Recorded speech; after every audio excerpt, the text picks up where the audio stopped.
Hey everybody, just got done listening to Bridge Over Troubled Water by Simon and Garfunkel. The album came out in 1970. It's a very lush, emotional, and beautifully produced album that blends folk, rock, gospel, and orchestral pop into like a cohesive, deeply moving experience. It marked the duo's final studio album and is often considered their magnum opus.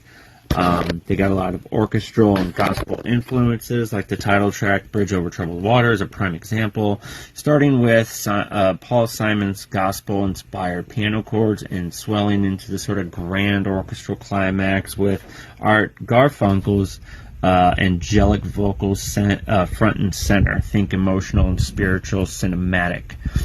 Folk rock foundations, tracks like The Boxer, So Long Frank Lloyd Wright, feature Simon's signature finger-picked acoustic guitar, layered harmonies, and poetic lyrics. There are melancholic, introspective quality to many of the songs. The song The Boxer is particularly as a haunting folk rock atmosphere with dramatic percussion, like the famous boom hits recorded like in a church. They got some playful and experimental moments, like Cecilia is very percussive, almost playful pop song with hand claps, chanting, and lo-fi party energy. It's a big contrast to their heavier tracks, adding a playful or joyful release in the middle of the album.